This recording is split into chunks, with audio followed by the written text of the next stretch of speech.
Oh my goodness. That's how you do a sequel.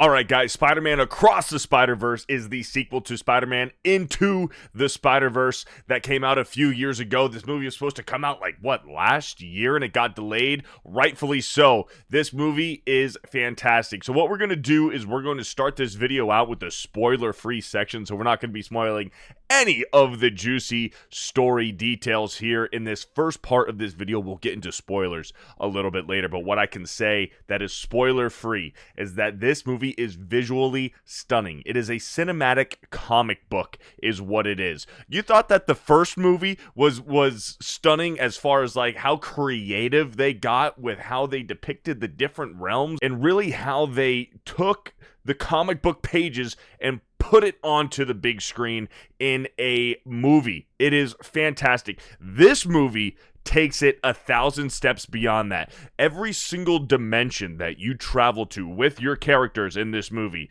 it looks and feels a little bit different. The physics behaves a little bit differently. Everything looks sort of different, and you would expect that from this comic book universe, from hopping from universe to universe, different comic book to different comic book. That's kind of how it would be in real life, and that's how it is in this movie. So when your band of heroes, Miles Morales and Gwen Stacy, are traveling here to visit with these Spider-Man, because there is a lot of Spider-Man in this movie, an entire ensemble of Spider-Man in this movie. Too many to count, too many to even name, but there are a few hidden little Easter eggs. Not really hidden, that they're in plain sight, but there are some Easter eggs. Sony really pays homage to some of the Spider-Men that came before Miles Morales, if you know what I'm saying.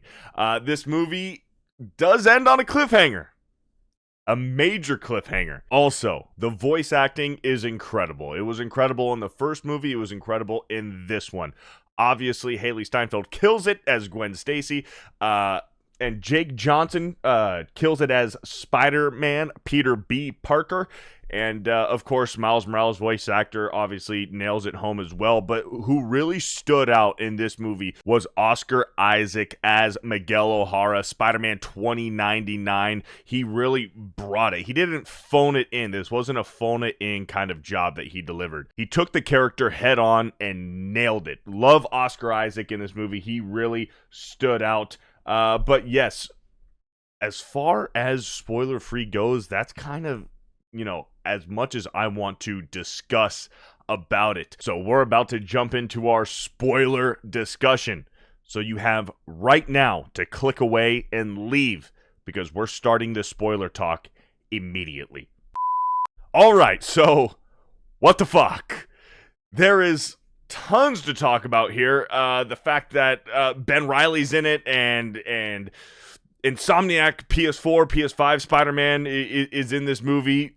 Childish Gambino is in this movie as a live-action Prowler. We get Andrew Garfield little flashback. We get a Tobey Maguire flashback. I didn't see a Tom Holland flashback, but we do get Andrew Garfield and Tobey Maguire in a little flashback. They're not animated or anything. It shows the real live action of them, and it shows the live action of the Childish Gambino as Prowler from Homecoming, except he's in a Prowler suit this time. What I will say about this, the movie's fantastic, but it is slightly underwhelming for me personally. I felt, and I'll say this right now, I feel like the first one might be just a little bit better. And that doesn't say anything about this movie being bad. This movie is far from bad. This movie, Across the Spider-Verse, is fantastic. But I think Into the Spider-Verse is just a little bit better. There's just something about it. It has more character. It has more personality in it. This story, Across the Spider-Verse, is very family-oriented. It revolves around Miles' family and Gwen Stacy's family, and that is kind of the pinnacle of the problems and the issues in this movie. There's no real boss fight in this movie, and you guys are here for the spoiler section, so obviously you guys have seen the movie or don't care to hear the spoilers, but there's not a real boss fight in this movie. There's just one section when they're on where they're at 2099 Spider-Man's planet. I think it's called Nueva York. And Miles Morales is trying to get away, right? Because Miles Morales finds out, okay, we're going to branch off in a whole bunch of different directions here as I'm spitballing. I literally just got out of the movie theater, and I'm recording this video right now. So when when Miles Morales goes to the League of Spider-Man, there's an entire group, a team of all of these elite Spider-Men that have teamed up with Spider-Man 2099, Miguel O'Hara, Oscar Isaac's character. And what he describes is that he's trying to preserve every single timeline. He's trying to preserve the universe, every single universe, so that it doesn't collapse and implode on itself. And in the first movie, they go back. And when you think about it, they didn't address it in the first movie, but it makes sense in this movie when you go and think about it. The spider that bit Miles Morales into the Spider-Verse was not from his dimension. It was from a different universe. So the villain, the Spot, was working for I forget the evil corporation's name. Let me look it up. Alchemex. Alchemex is the name, I believe, of this lab, this corporation that was working on this interdimensional travel and stuff, the Collider from the first movie, right? Alchemex. So the scientist who becomes the Spot was working for Alchemex, brought the spider into into the world that we know, where Miles Morales is from.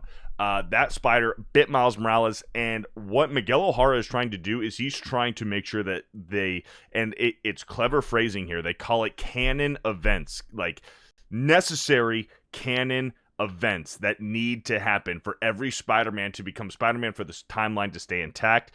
Every Spider-Man, these canon events, from what I gathered, are two things. Spider-Man's uncle needs to die, or a loved one, presumably Uncle Ben, or in Miles' case, his Uncle Aaron. Also, the police chief closest to Spider-Man is also going to die. So that brings Gwen Stacy into a difficult situation because her dad is the police captain, or the police chief. It's either police chief or police captain, but regardless, you know the point. Gwen Stacy's father is the police chief. So she knows that her dad's going to die, and she's kind of accepted it.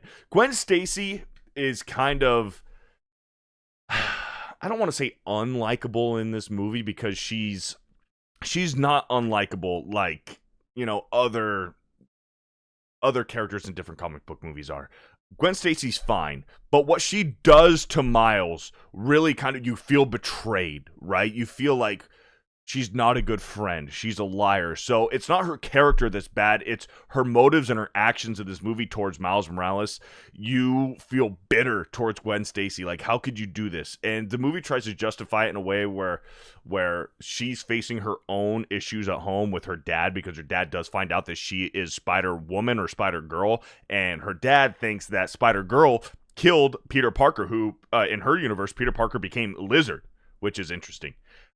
So she's like running away from her dad, finally tells her dad that she's Spider-Man. Her dad is a police chief, and she's accepted the fact that her dad is supposed to die. And Miguel O'Hara is pretty much telling Miles Morales, like, hey, listen, you are a canon-breaking event. You were never supposed to happen. The reason that the Spider-Man in your world died in the first movie was because you got bit by that spider and you fucked everything up.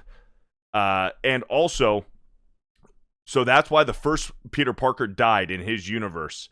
And then Miles Morales became Spider-Man. His uncle died. But also, remember the canon-breaking events, the police chief closest to Spider-Man is also supposed to die in these canon events. And the police chief happens to be Miles' dad, too. He's getting a promotion.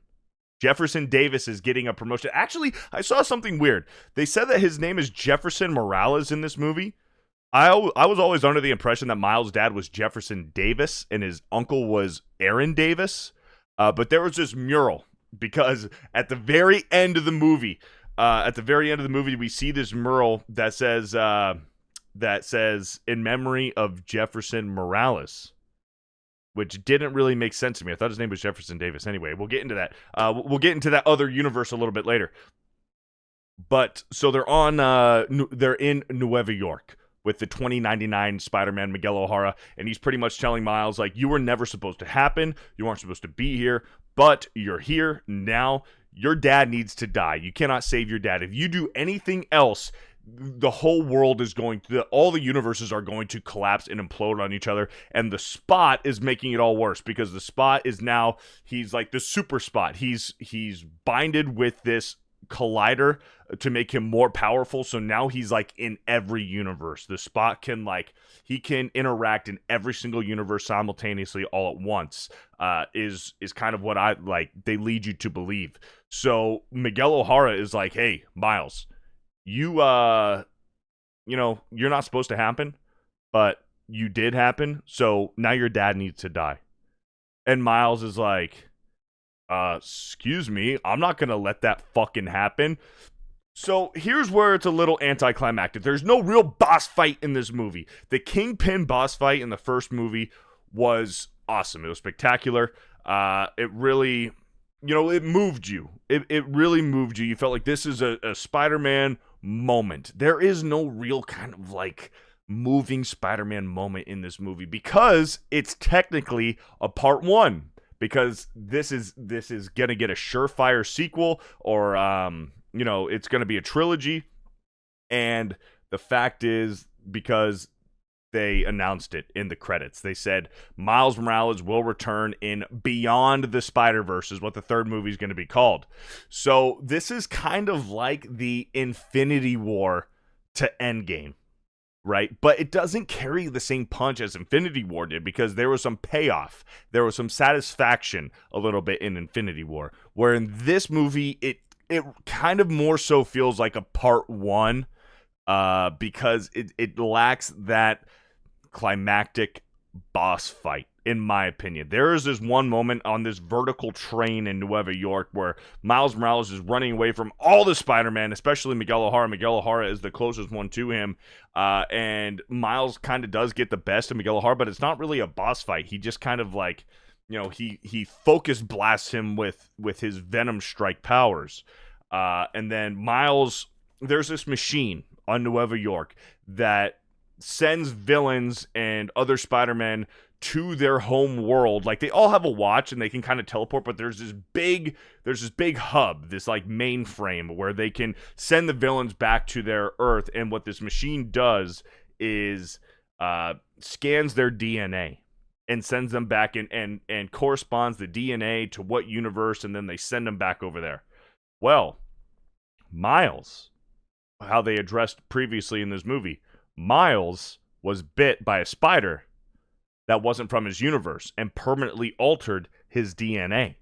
So when Miles sneaks back into this place after he's tricked all the Spider-Man, ran away from Miguel O'Hara, they were on this vertical train, and that was kind of his plan. He wanted to get all the Spider-Man away from this mainframe, this main hub, so that he can go back and sneak into this machine and go back to his Earth to save his dad. Well, the machine, when it scanned his DNA, it scanned the universe where the spider was from, Earth 42.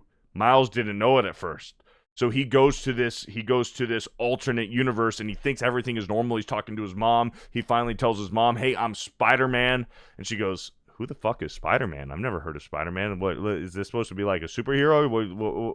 What's this funky outfit you're wearing? You going to a Comic-Con?" So he's in the wrong place. He's not at his normal Earth. And his uncle, Aaron Davis, is alive.